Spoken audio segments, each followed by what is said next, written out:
the 23 f2 Fujinon XF. As you can see, it's pretty small and it's pretty compact. To be honest, it's not really that small. For an example, if you compare it to the 27 f2.8 or even the equivalent 35mm f2.8 for Sony, it is a little bit bigger, also a little bit heavier, but still very small.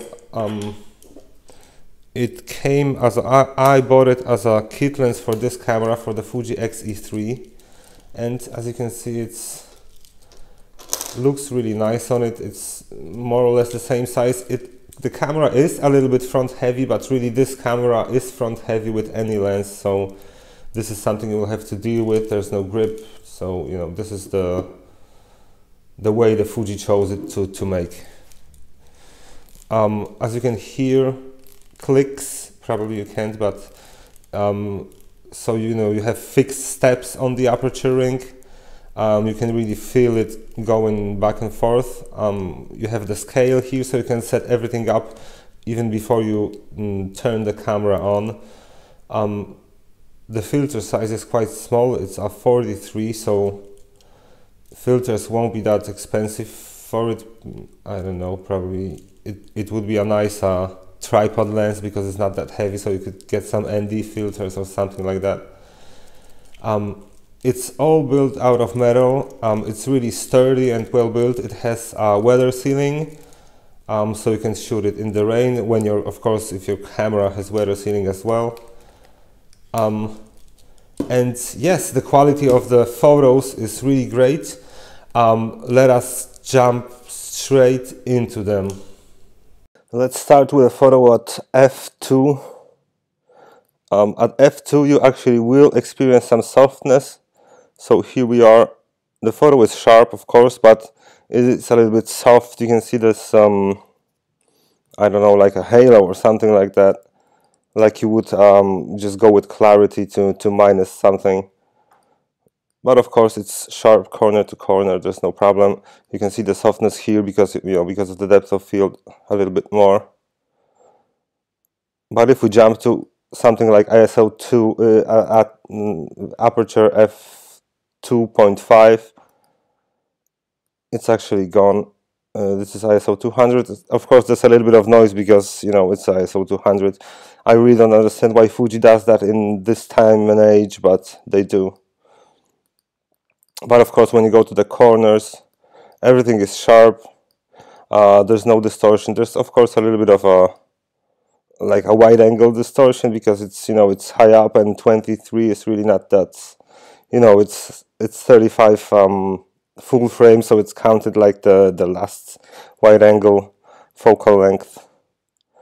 Okay, let me show you some high ISO photos.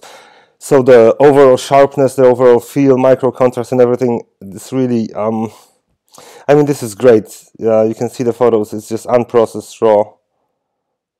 There's nothing done to it, and it looks really great straight out of the camera. Of course, when we get close, it's ISO 3200. You will see some noise and the photo will be flat, but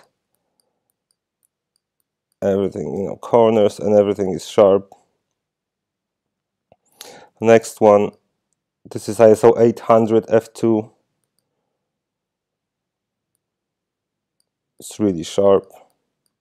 So, you know, it's 1/500th of a second because the lens, of course, lacks stabilization. Right now you can go with the Fujifilm X-H1 if you need in-body stabilization, so there's this option, but other than that you need to stay at high shutter speeds. Maybe not 1/500th, but 100th or something like that. This is ISO 6400.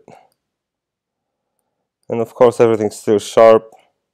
There's a movement here because it's a 1/70th. So there's a considerable noise, but this is of course not the lens, but the camera. I think as far as the noise goes, the lens helps rather than hinders the cleanness of the photo. So, and another one, ISO 2000, still sharp but a little bit noisy. Let me just see what happens if we apply a bit of noise reduction to it. Like 20, yeah. Yeah, so you can quite easily get rid of the noise. Of course, you will not get this super sharpness, but this is also f2. So starting at f2.5 and up, the lens will be considerably sharper. f2 is kind of a soft point of this lens, but really produces quite nice effects. Okay, so these were the photos. I hope you liked them, and I hope I helped you make a decision on whether you need this lens or not. Just one thing, it doesn't have the image stabilization, so you will have to crank up the shutter speeds. It kind of negates the purpose of having a low light lens, but you know, this is the Fuji philosophy. Any real Fuji shooter will tell you that they don't need the image stabilization, so you know, this is what it is. Alright, thanks for watching.